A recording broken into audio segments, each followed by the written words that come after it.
the Orville. If the star should appear, I believe this is episode 4 of the season or series. If this never goes beyond the season, 9:01 to 10 p.m.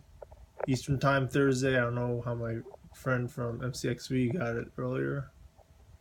Probably ask him later. It's weird. I could have swore this was about the Krill. Oh, okay. They fight off a Krill. It's pretty, very Next Generation like. I really like it. The humor sort of don't work for me in such a dramatic episode, which we'll get into in a moment. But the humor is there for those who like it. It's not off-putting. Some of it's good, just not executed as well as it could have been. And, very entertaining. From both dramatic and comedic perspectives, if you enjoy both. The comedy. I say that with comedy. When they go boom after they fight the Krill ship, I really think they had nothing to do. That was a really lame joke. Didn't fit the situation. I didn't think...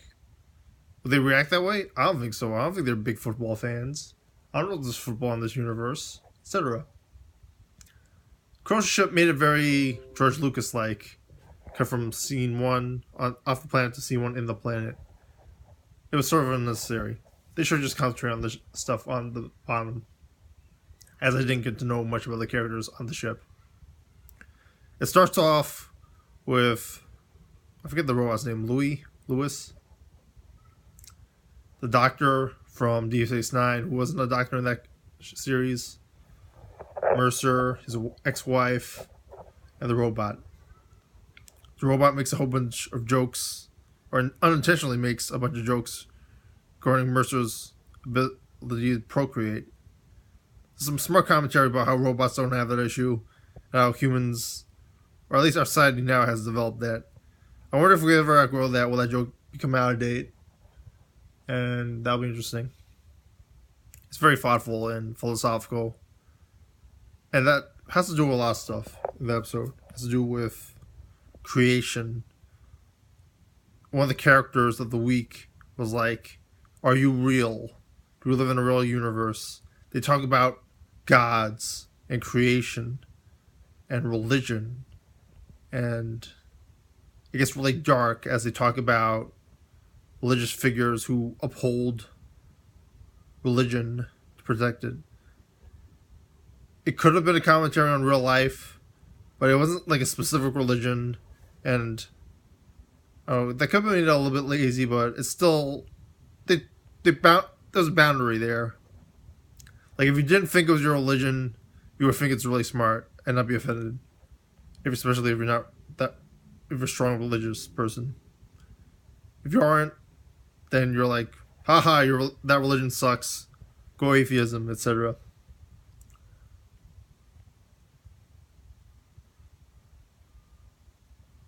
It has these radical religious people in it. They torture, they beat up people, they shoot people, they're militant. It's very Blade Runner-ish, very Paul Verhoeven-ish, with dystopian sci-fi characters. It's really that dark in Next Gen, which that seemed inspired by, which I'll get into in a moment.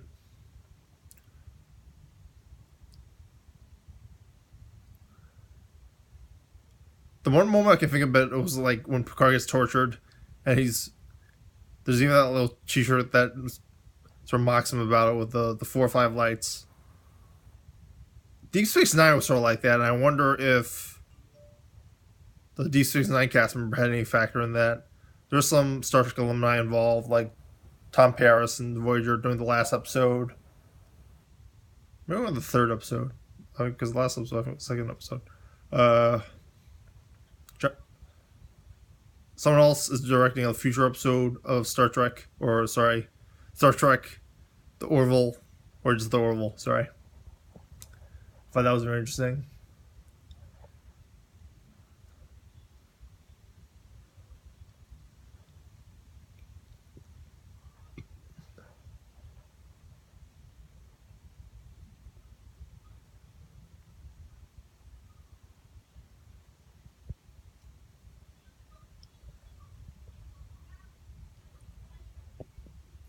trying to figure out a Deep Space Nine episode where it would be like that.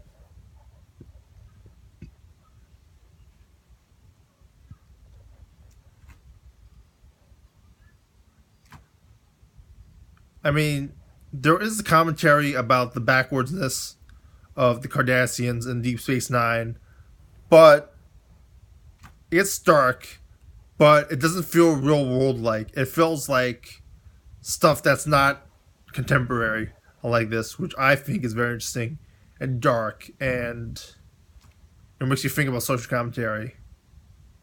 It feels a little, even with the bad jokes, it feels a little Alan Moore Silver Age-ish, a little Frank Miller Silver Age-ish, which I appreciated.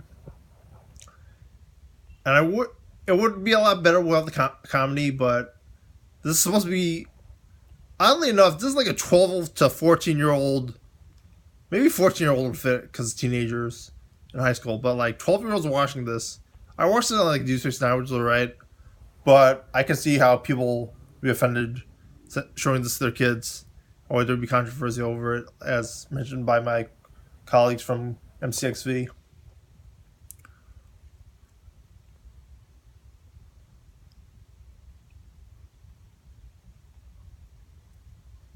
I could go into it a lot more depth,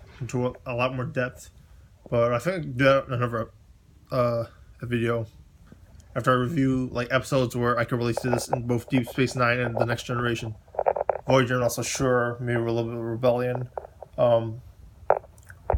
Everyone will probably be really distracted from the whole religious or at least right-wing fanatical religion or taboo iconoclastic religion in this by the awesome Star Trek-ish storyline. Spoilers alert, I've given you 7 minutes to get out. I don't know how much this has to play on the second half of the episode, but the first half of the episode, you don't want to find out this plot point. I'm going to go into it a little bit, so you'll have opportunity to leave and not hear about it. But I did warn you, so be prepared when you get into the spoiler. So again, they start with Mercer, the robot, the ex-wife, the security officer, who for some reason isn't doing ship security, and the medical officer, who is from D69, where she wasn't a medical officer, or any officer, I believe. Could be wrong. She might have been some crew member, but like she didn't really have a high rank. So they go on the mission. They split up so that Mercer goes with the medical officer and the robot to go. Even though I thought the robot was supposed to go back to the ship, but he does the whole thing on the speech about procreation and creation and stuff. I don't know. I think they could tie it in more direct, and then that would have made it a lot better of the episode, but then they did a comedy route, which Sir heard it. I'll get back to them in a moment, because I have to get this out of the way. The ex-wife and the security officer go one route.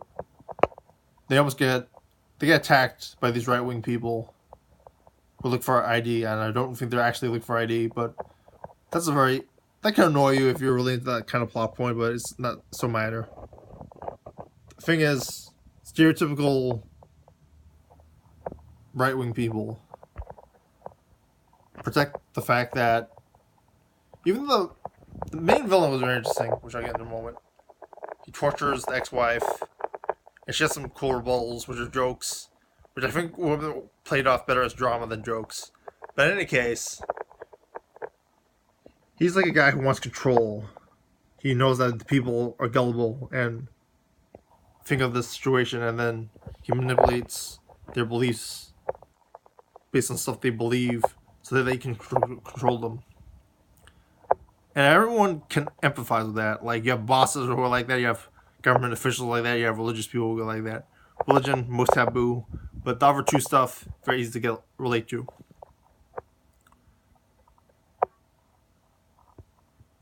And then, I was trying, the spoilers alert, so,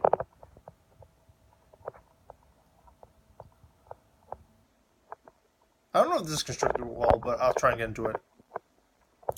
The Mercer Mr. Mercer's side, Captain Mercer's side, or whatever his rank is, go to like a cabin, and they're like, "We're trying to find.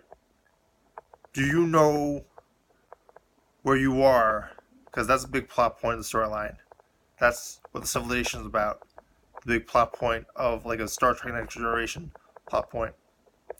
And this is a great payoff for this and a great homage to the Next Generation in this. He's like,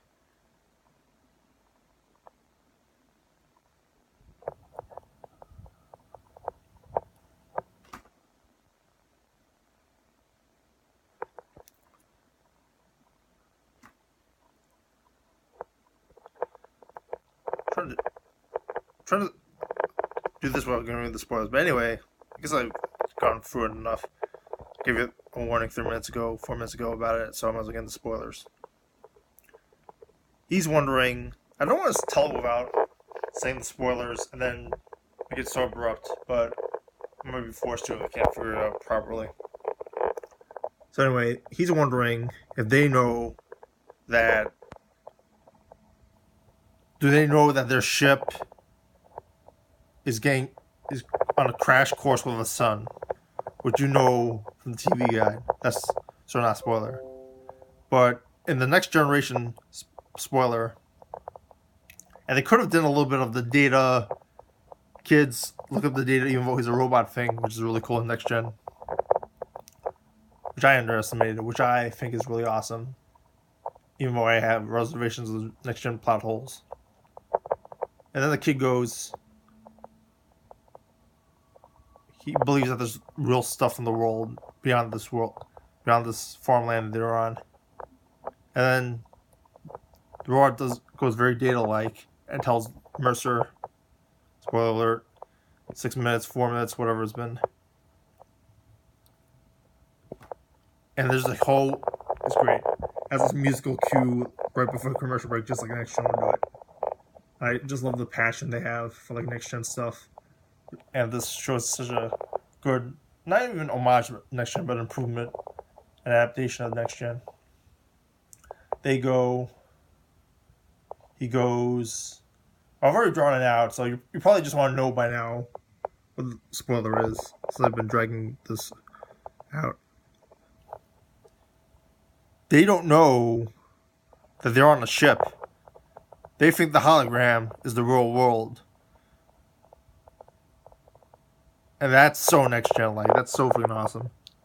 That's sci-fi that you like from... Yeah, I would say so. Isaac Asimov. The Matrix. Star Wars when they're in the hologram. Star Trek when they're on holograms. Star Trek when they're in... So many Star Trek storylines like that in Next Gen. And that was a great payoff.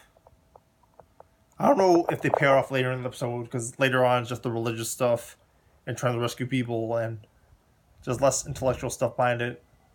Does it pay off emotionally though? Because like you figure out why civilization does it, and then it's happened, and then, or is there a trick?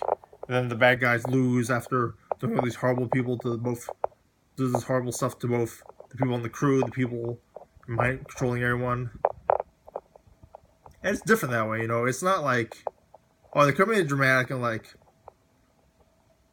these people are brainwashed. They believe in the God, just like in Deep Space Nine with the Bajorans believing in Gul Dukat being the leader of that episode.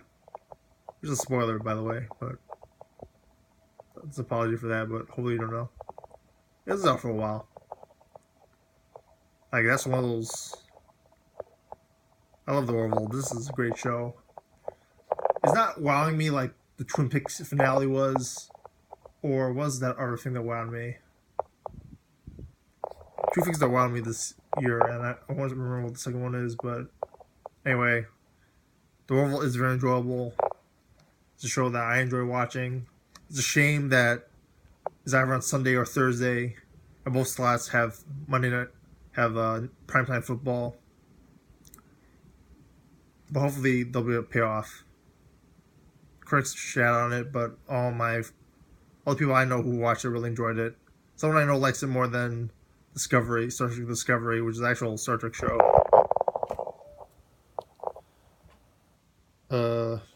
What do you think? Did it go too far? Was it too off tone this episode? Was Star Trek Discovery better this week? Was it worse? Comment below. What are your thoughts? I'd love to hear.